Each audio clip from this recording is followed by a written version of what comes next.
Hello, welcome back to my YouTube channel. Today we're testing out what's new at Sephora except for a skin prep. Yes, I'm still using the Rhode Glazing mug because there's nothing that can replace this as my skin prep as the first product I'm going to put before I do my makeup. However, for lips is where I'm bringing in a new Rhode product, which is the Sugar Mint Lip Mask.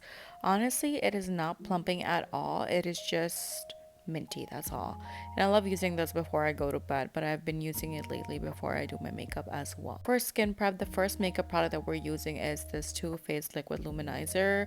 I use the shade Vanilla Beam just because I feel like the Say one is really good for summers, but this just gives you this ethereal glow that Say doesn't. Now mind you, I do like the Say one as well. I just feel like that's more glittery and this one is just creamy and it blends seamlessly with most of the foundations I own, especially the one that we're going to use today, and you're going to see that shortly. Now how I like to use this is that I take it all over my face. It's not just the highest points where you want your skin to highlight, just take it all over. Look like Tin Man if you want to. It's okay if you do. The foundation we're using today is the M.PH foundation with the brush, and I usually take it on the back of my hand. I dot it all over my face and then I blend it with the brush. I don't like taking my brush into the foundation just because the brush that comes with this foundation, actually not comes with the foundation, you buy separately, but you get it. You do not want the foundation to be all coated and all inside the brush. So try dotting it and warming it up on the back of your hand and then go in with your brush on top. Do not take the pump in it because I've been seeing how people are returning it at Sephora. My gym Sephora employee, and I'm seeing people return it just because they don't know how to use it exactly. So this is how you're going to use it. You're going to dot it all over the face, take the brush, and then start blending it. I do enjoy this foundation and I love how the brush makes it all seamless, glowy, and like as if I'm not wearing foundation at all.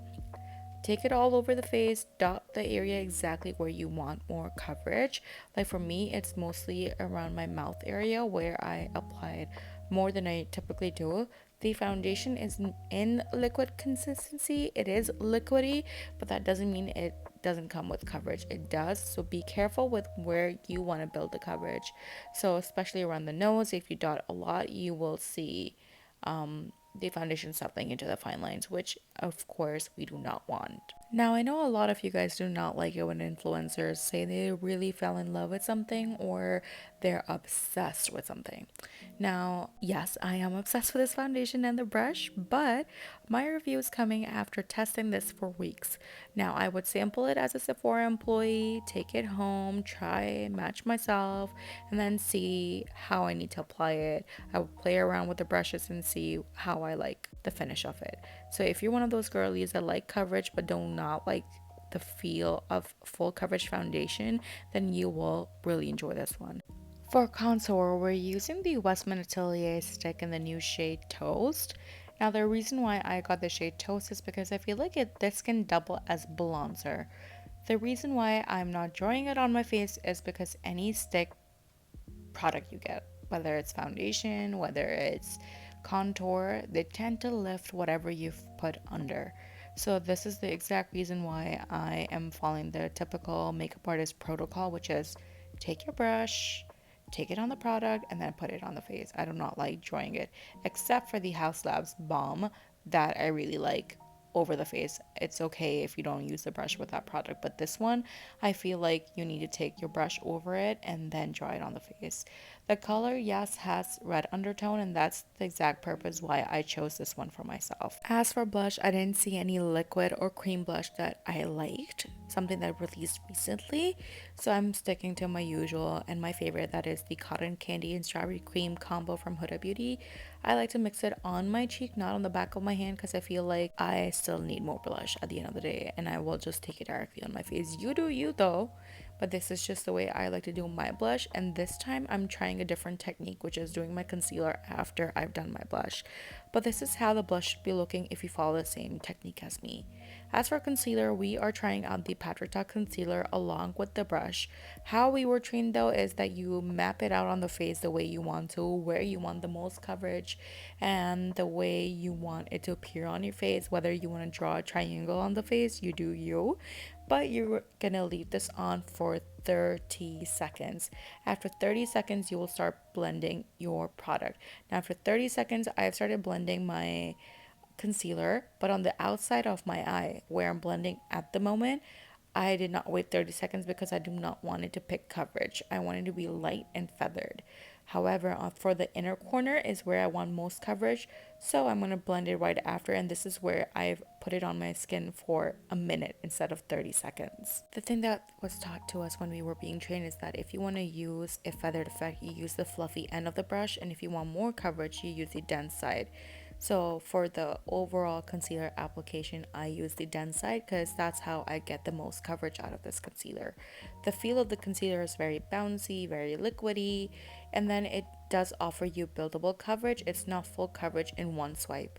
This is how the concealer should be looking once you have blended it out. I did one side off the camera, and now I'm blending the other one on camera for you to see how this should be looking by now. You can use any existing brush if you want to, but I thought, with concealer, I should definitely test out the brush as well. Now, I do not have a new powder and I refuse to acknowledge if they're coming out with more, but this is my favorite. This is the Cherry Peach combo from Huda Beauty.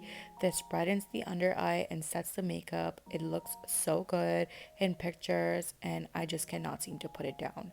Now, this is a new bronzer and it was given to me in training. This is Warmed Up by Rare Beauty. I like how this settles on my skin and I like how it stays for hours, which a lot of bronzers don't. Bronzers and blush is the first thing that will vanish from your skin in hours.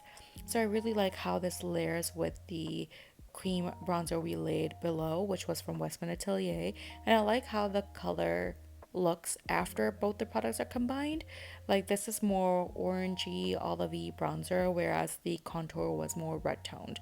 So I really like how this looks on my skin.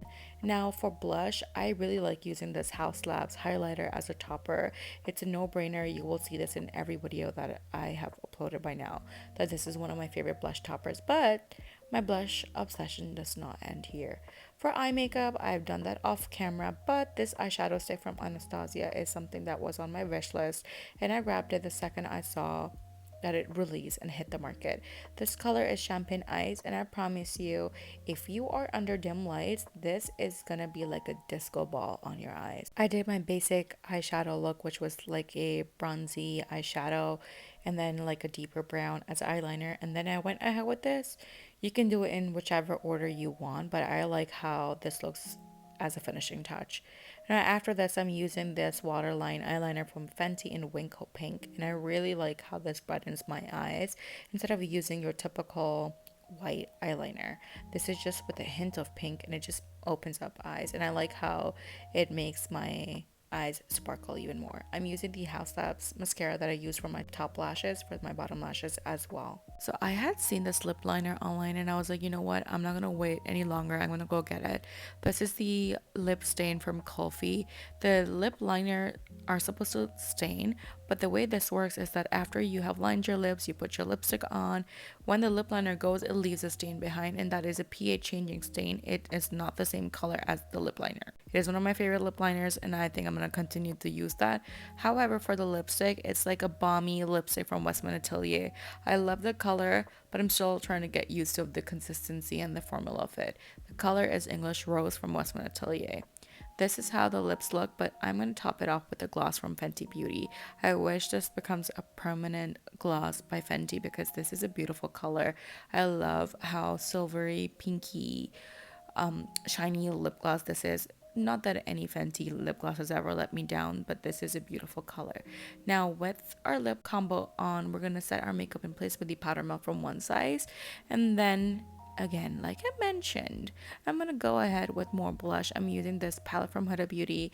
I'm using this light pink color first, and then I'm gonna use the more sparkly highlighty color to top it all off, just to have a layer of blush on top of the setting spray so my blush still looks the same hours later.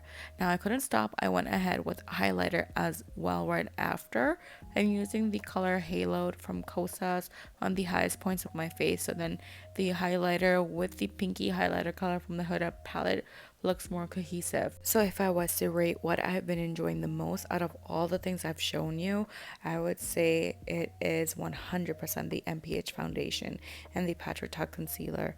Actually, everything I use on my face. Except for the Westman Atelier lipstick, I'm still trying to get used to the formula, but I do enjoy how the colors look on me. I do own another color called Ballerine. I'm still trying that out. If I like it, I'm going to show it further. But this is the finished look for today. Let me know in the comments down below if you would like to see more products for me to review, or if you change something in the tutorial we did today. But this is it. Thank you for watching. See you in the next one.